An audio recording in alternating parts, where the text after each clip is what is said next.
Vote দিতে পারলেন না ষাটোর্ধ্ব এক বৃদ্ধা। কাগজে তিনি মৃত। ধূপগুড়ি 7 নম্বর ওয়ার্ডের বাসিন্দা বাসন্তী দাস সকালবেলা বৌরাতেগড়ি হাই স্কুলে ভোট দিতে গেলে তাকে ভোট না দিয়ে ফিরিয়ে দেওয়া হয়। পরবর্তীতে তিনি কারণ জানতে গেলে তাকে জানানো হয় কাগজ কলমে তিনি মৃত।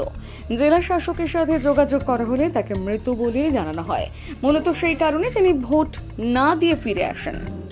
ভোট দিতে গেছিলেন, ভোট কি দিতে পেরেছেন? না, কেন দিতে দিল না। আমি বলে মৃত্যু। কিভাবে জানলেন? ওরাই বললো যে আপনার ভোট তো হবে না। আমি বললাম কেন? কি উপর থেকে ডিএম না করলো, আপনি বলে মারা গেছে। তারপরে ওনারাই বললো যে কই মারা গেছে, উনি তো নিজেই ভোট দিতে আসছেন। বললো যে না, আমাদের খাতায় তো নাম।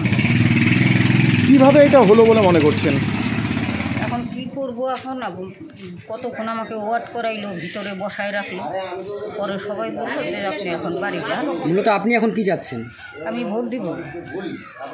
তাহলে ভোট কি এখন আপনাকে কোনোভাবে তারা দিতে দেবে না? না। এখন কি করবেন ভাবছেন? আমি আবার আসবো, বাড়িতে খাওয়া দাওয়া করে আবার এখানে আসবো। আইসা আমি ভোট দিব।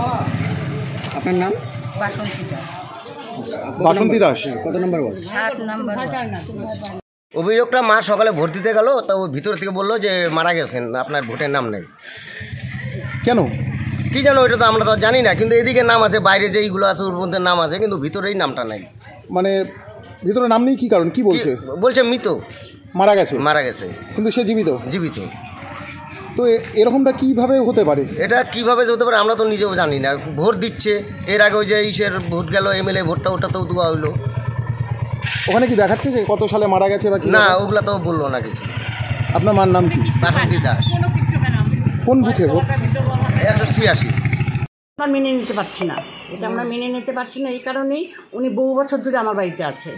উনি আজকে ভোট দিতে গিয়ে ওনাকে ভোট দিতে দেওয়া হয় না, মৃত বলে ঘোষণা করে ওনাকে বের করে দেওয়া হচ্ছে।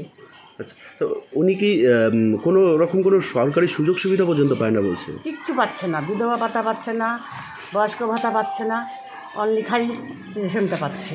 কি কারণে? কী কারণে দিচ্ছে না? দুয়ারে সরকারে কয়বার করে জমা দেওয়া হলো। দুয়ারে সরকারে তাও কোনো কিছু হয়নি? না, এখন পর্যন্ত হয়নি। ঠিক আছে, আপনার নাম? আমার নাম সবিতা বড়ুয়া।